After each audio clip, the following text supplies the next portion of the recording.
Good morning, everyone, and welcome to Activities for People Living at Home with Dementia.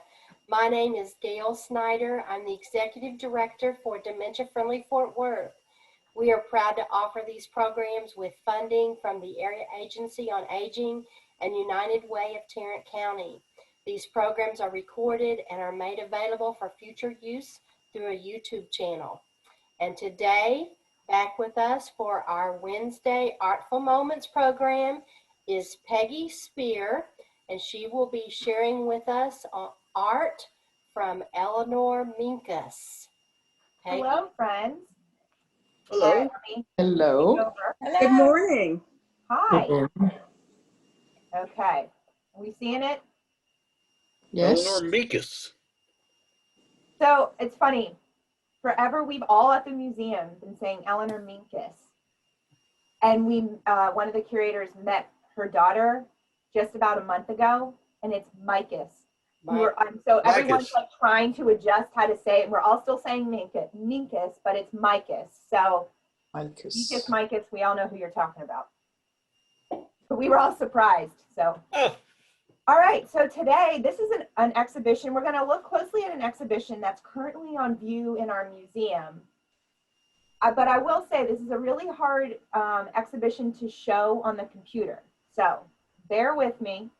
If you have any questions, just go ahead and ask, because it's really hard to see some of the beautiful nuancing and detail that she has included in her works.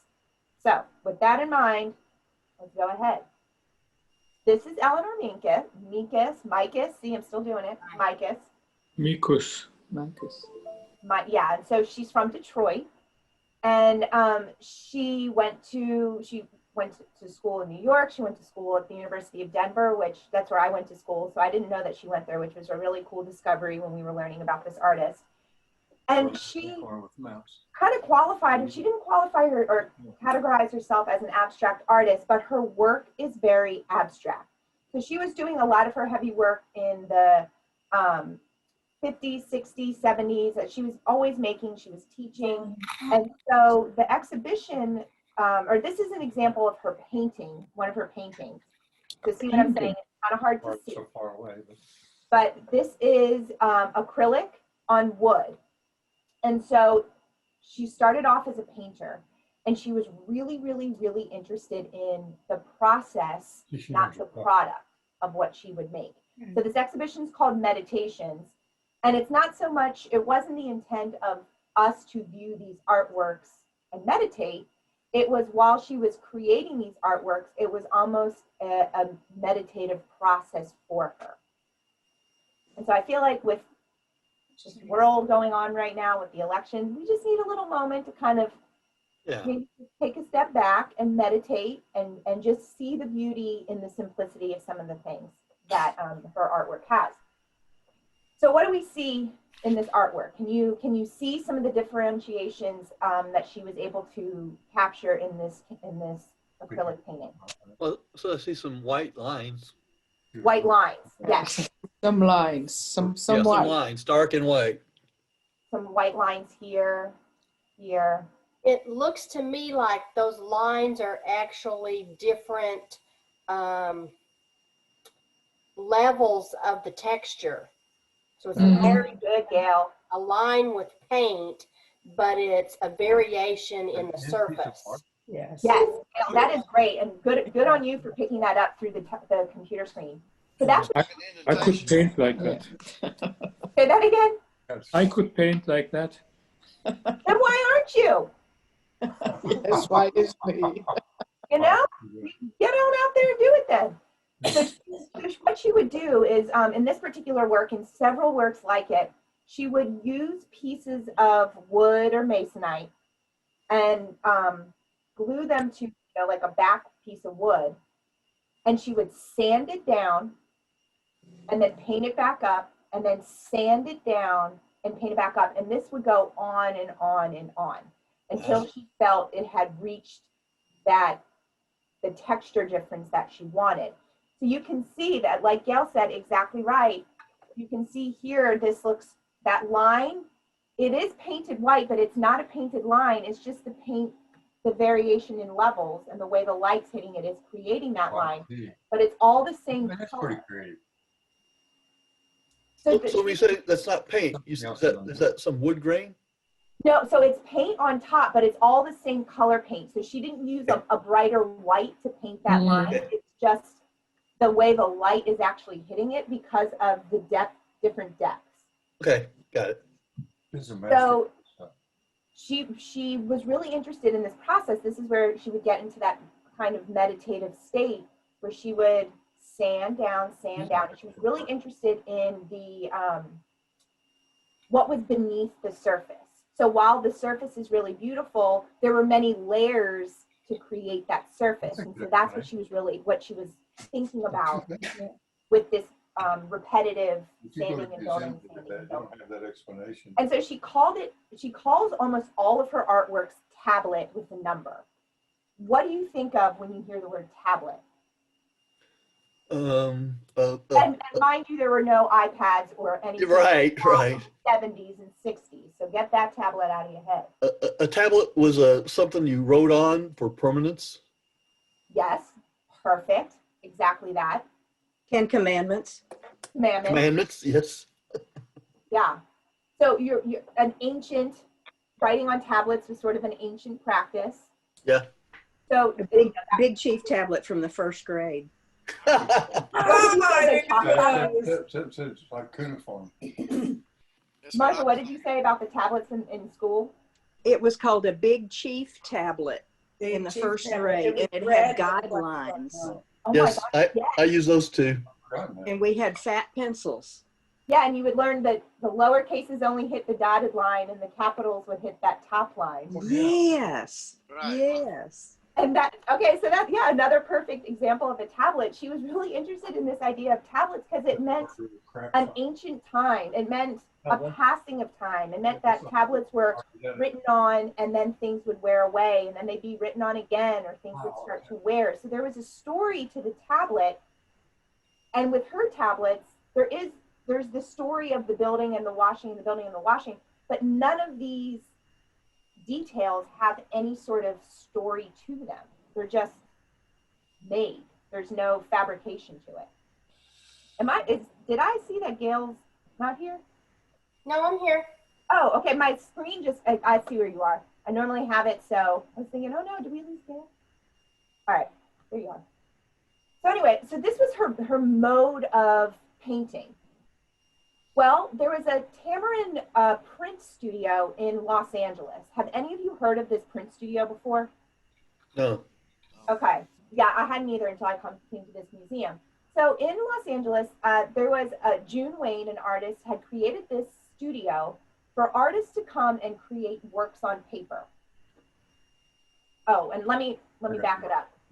So you're seeing these tablets. She was working the same time that Louise Nevelson was creating.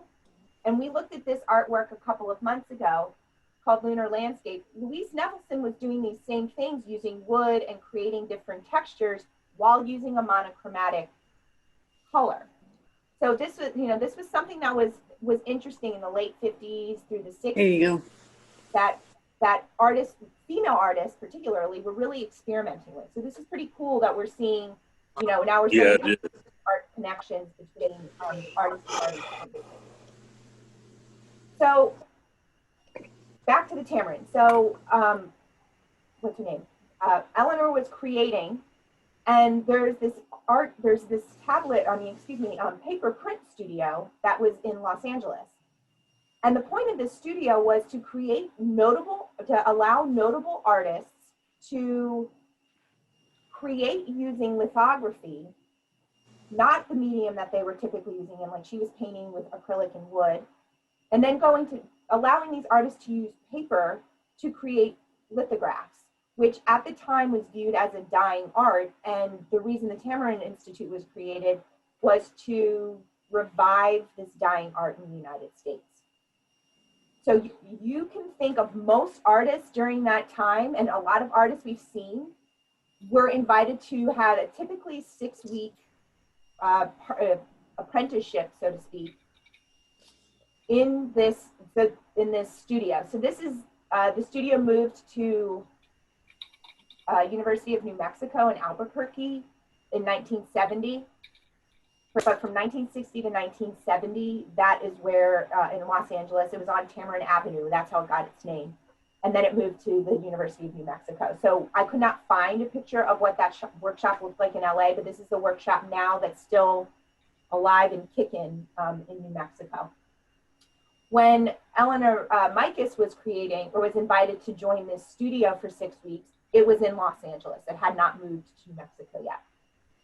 So the artworks that we're viewing today are from that 6-week period where she was creating works on paper, which was not her traditional way to medium. She was usually, you know, like I said, wood and acrylic. So this, we have at the museum, we have the prints of all of the artists that were in that Tamarind studio from 1970 to from 1960 to 1970. And so this is one of these examples where we get to see what she created during that little stay there. Meditations. So here's an example of one. It's called, again, tablet, and the tablet litho is short for lithograph. And so I'm not sure if any of you are printmakers or if you have been in your day, but a lithography is a type of work on paper where you're using a large stone that you've carved into, and you are putting different touches or oils on it and then running it through a press so you're able to create these images. It's a very complicated process, and it's kind of hard to explain. So I just really watered it down for you because there are nuances to it I don't even understand. So that's all you need to know. So she created these artworks trying to mimic what she'd been doing with the wood and paper, or wood and acrylic, but now doing it with paper, which is totally different. So what are some of the things and challenges you think she might have come up against?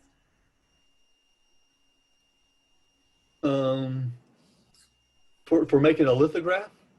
Yeah, trying to translate her very sculptural painting into a flat paper. What are some things that you might think she had to think about or come up against? Making it dimensional? Yeah, freedom. Mm-hmm. So she ends up coming up with a solution to that, and I'll show you when we get to that artwork. But yes, that was the big thing. This is the only print she did while she was at Tamarind that had color. So this is, you know, really beautiful. You can see it on the wall, well, barely, but where the mouse is on the far left. It's pretty small comparatively to all of her other works. But yeah, so this was the only color print she did. She then really stuck to her traditional palette of black and white. And she loved white. And this is a beautiful quote from her about her feeling on the color white. She said, "Although it's frightening to some people, cold and empty, and reminds others of death, it is pure, moving, quiet, and peaceful. Simplifying all elements to their essentials to what is purely expressive." So she felt she could really express the passing of time, this idea of the ebbing and flowing through white and through black. And seeing here, what do you mostly see on the wall? Dark.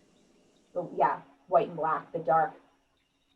So we're gonna talk about, you can see this one that's jutting, that's sticking out from the wall. If you're not looking right, you'd walk right into it when you're in the gallery.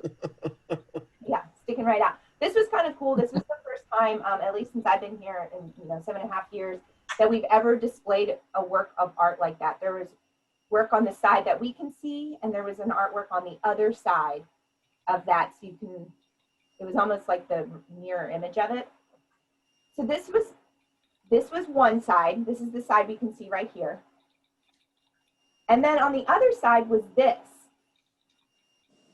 And what she did, it's the same exact print.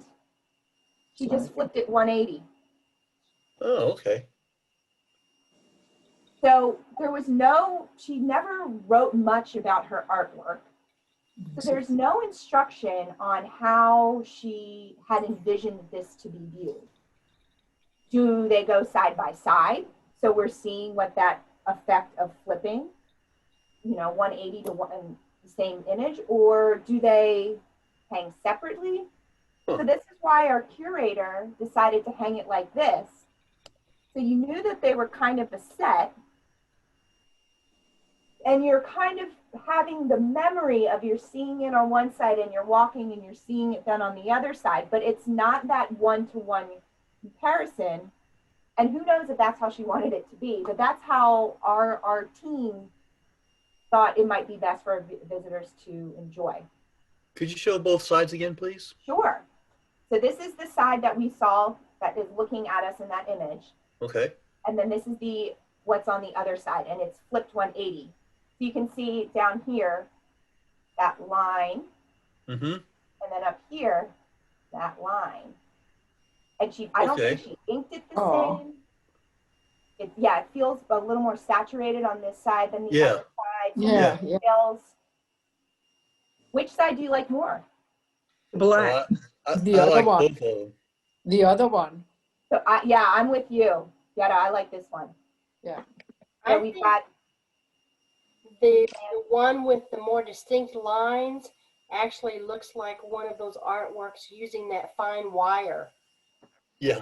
Yeah. Mm-hmm. Yeah. You can see that it's paint, but that's what it reminds me of. And it's actually not even paint. It's like a inky, it's called touche, but it's like an inky oil. It's not paint technically.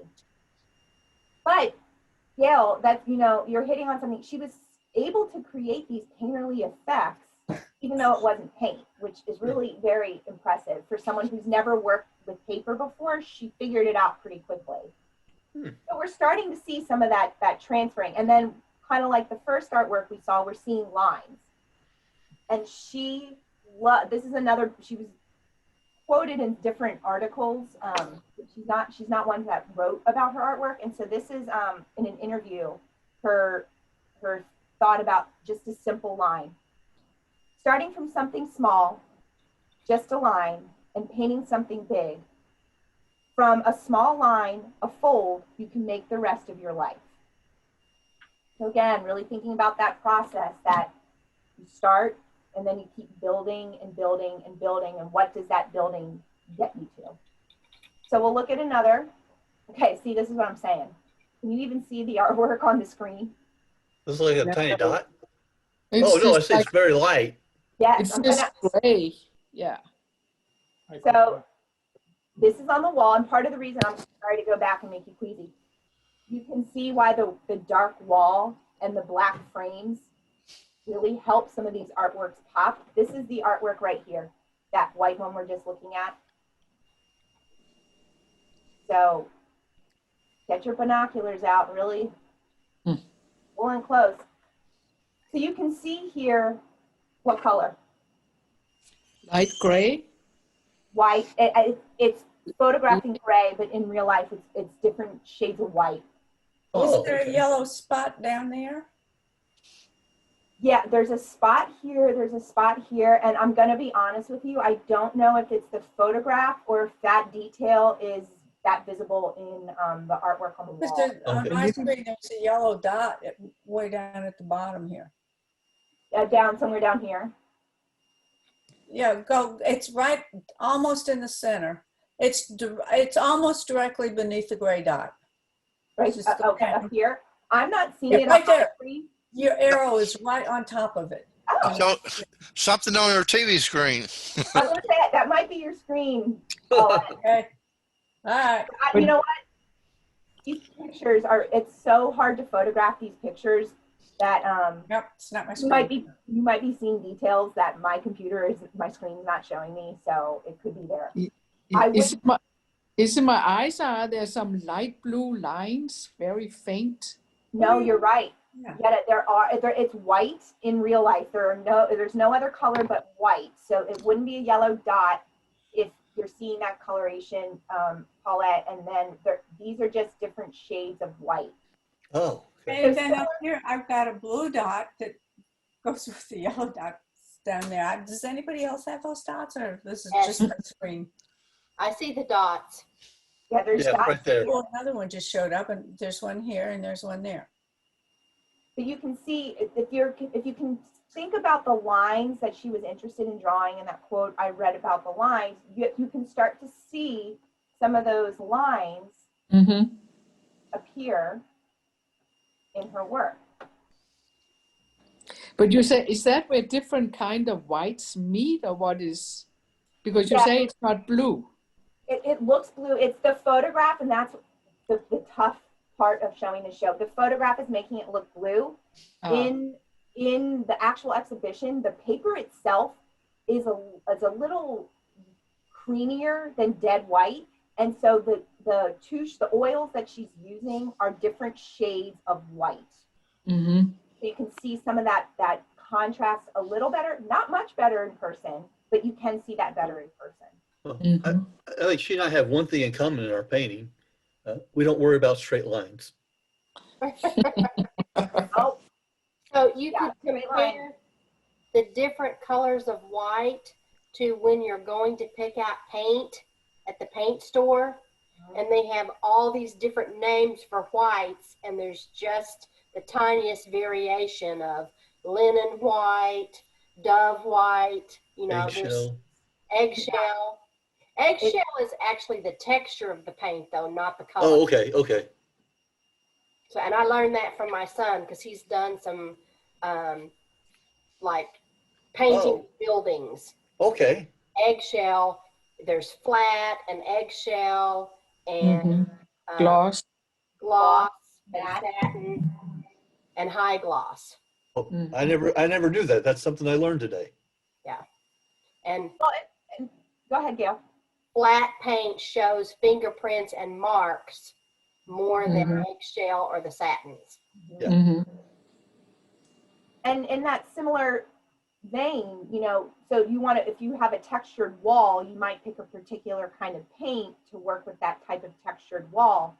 She was using different papers. So with different papers, she would select different paints or different oils to complement whatever that ground was that she was working on. So it would create different effects and different feelings.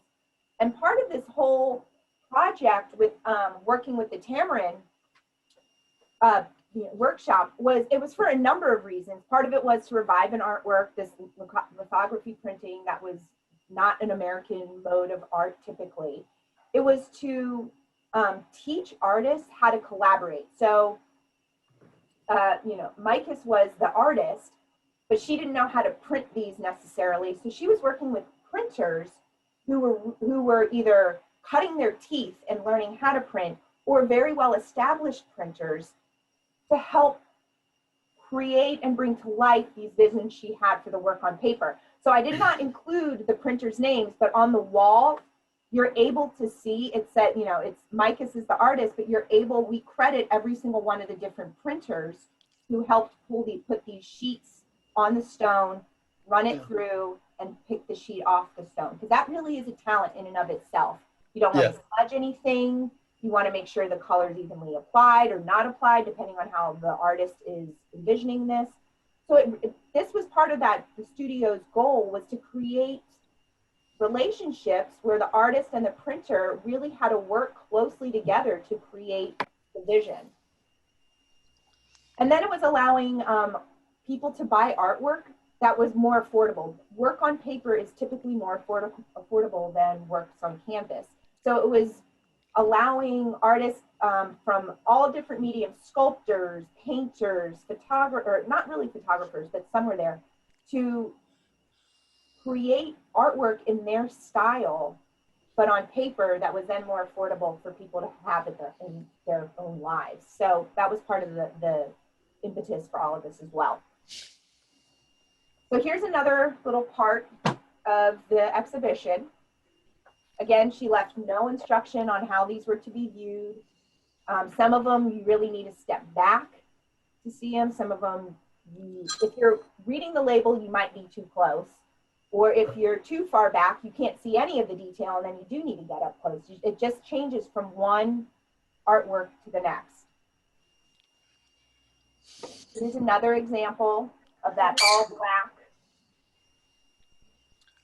theme that she was really interested in.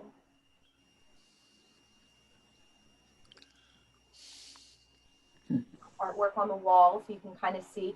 So you can maybe, on this painting on or print on the right, you can see maybe some of the white lines. Not really. Not yet. Well, I mean, you really got This to look. looks like waves in the paper or something. So that was another thing that she started to do. You can see this one. You can't even see it, but you can kind of see it on the wall. She was wanting to create that uneven texture, and she talks about the line. Well, what she started doing was folding these papers in very tight, almost like, you know how like as a child you might make those paper fans, you roll and roll, you know, flip and flip and flip and flip. She started doing that, and then she would fold it in half and fold it in half. Oh. And that paper folding was really, she would get into kind of a meditative groove doing it. Oh. And that was part of this. She was really interested in studying Zen and Buddhism, and that kind of evolved from her interest in that. So she would fold paper, and she would just use her thumb. Sometimes she would use a bone to flatten it, but typically she was just running her fingers over the edge. Well, it's almost impossible to see that type of texturing unless you have that raking light, which is the fancy way of saying light coming from the side. So you can kind of highlight the ups, the peaks and valleys of that paper folding. So here, of course, you can't see that. But if you were to be in front of it, you could get to the side and kind of see the folds in the paper. You know, her artwork seems to be very subtle. I mean, very, very subtle. I mean, it's a fine line between being artwork and being just things that don't look they're printed right. Right. Yeah.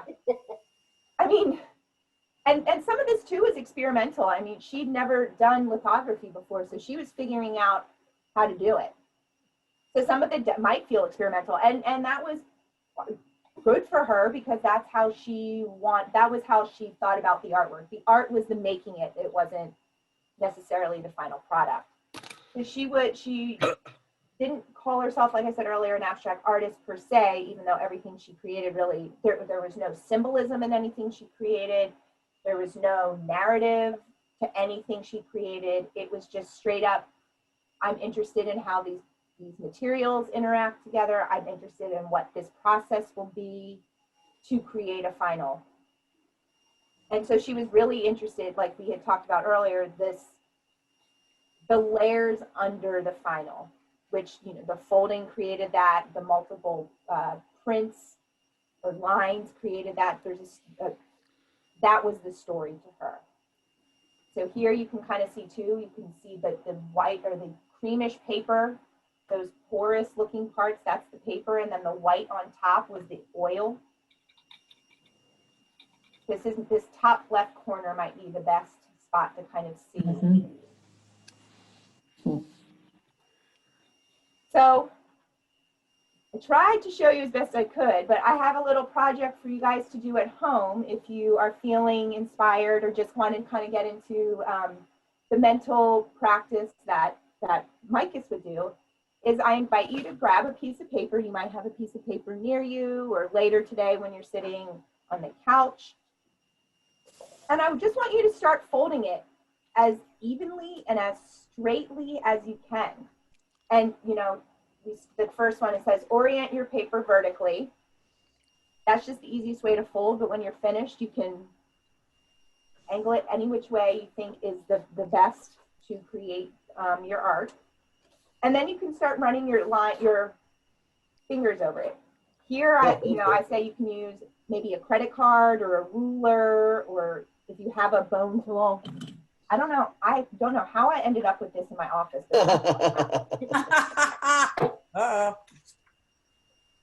And then just start folding. Okay. And your folds can be as wide as you want them to be. They can be as tiny as you want them to be. and you just kind of get into your groove. And so the artwork would then be, after you get it all folded and you get it flattened again, that's what the artwork is? Yeah, and you can, I mean, if you want to go back with maybe a black or white crayon to really channel kind of that lithography feel, you can do Okay. that. But yeah, and then you can, once you folded it one way, she would go back and she would fold it then the other way. Oh. So then it was kind of like a gridded, it felt gridded, or it could just feel zigzaggy, but she would fold it, and that was the process for it. And she would fold it maybe multiple times, open it back up, and then go back in and fold and fold and fold it.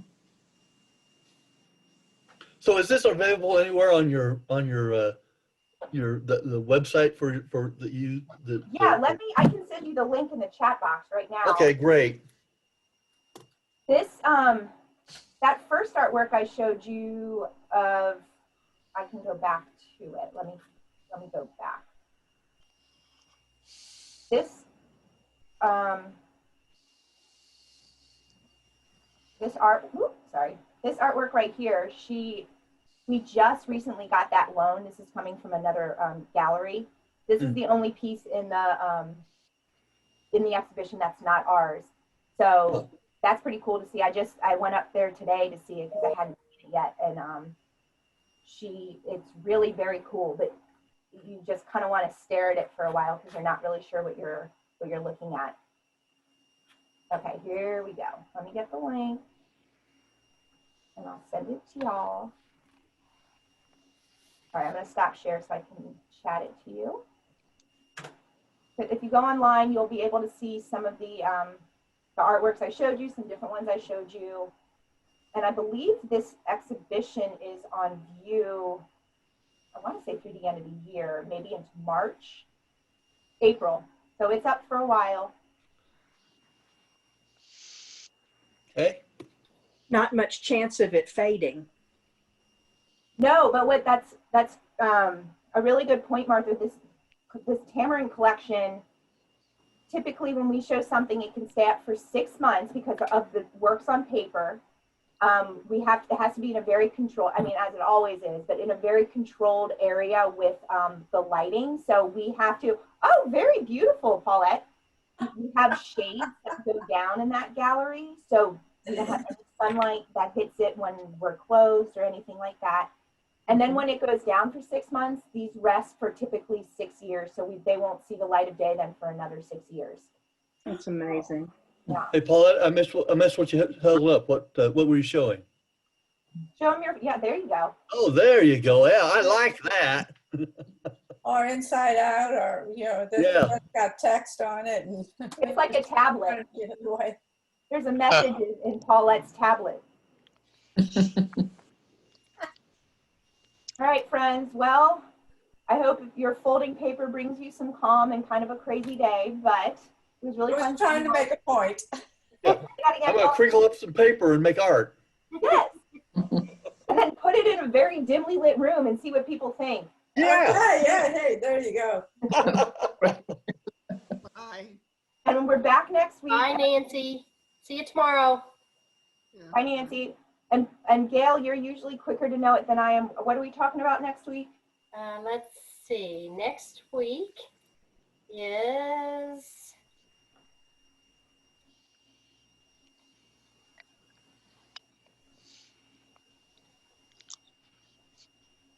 I think I'd know by now to have that list up on hand.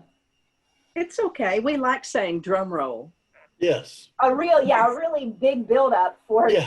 like, We like surprises. Surprises are so fun. something happened to my list. And here, I've got it right here. Okay, we're getting there. The theme is dun, da, da, da, birds. Oh, Hey. So bring your best bird story because we're talking birds, people. Yeah, I know. Mark Here you go. Excellent. his talk next week. He'll All love it. right. Yes. Peggy, There thank you go. so There's much. Woodstock. Yeah. Bye, Fred. See you Good. again. See you Hey, next week. Peggy. Thank you, Peggy. Bye. Bye. Bye. All right. That was great. That was excellent. Instead of sock it to me, you can flock it to me. Sorry. So do you see There's my my head. screen? Yes. So tomorrow we will be playing Jeopardy, Sounds fantastic. and I will be coming to you from my office tomorrow. Because I have another meeting, and I'll be going from that meeting to the office in order to get online for our program. Okay. Mm-hmm. Gail, are you having your coffee in 30 minutes? I'm sorry? Are you having the coffee today? Yes, I just shared the link in the Okay. chat box Okay. to go for you to join me over in the Fifth Street Cafe. Okay. At the Fifth Street Cafe, we don't have any organized theme. We just talk about whatever anybody who wants to talk about is Okay. there. Sounds good. So all you have to do is click on that link, and you will immediately be in the other room. Takes me a few minutes longer to get there. Okay. So if you get there and I'm not there, don't leave. Okay, Okay. I'm going to press chat now. Okay, and we are singing again tomorrow, so we won't be there. Okay. Sing pretty. We do. That's a fun group. I actually visited that group in person, Yeah, it is very fun. Yeah. I'll copy it. but y'all are still meeting by Zoom, right? Oh, yes, yes. Here, here. Okay. John and Janine, I'm so glad you joined us today. Yay. Yes.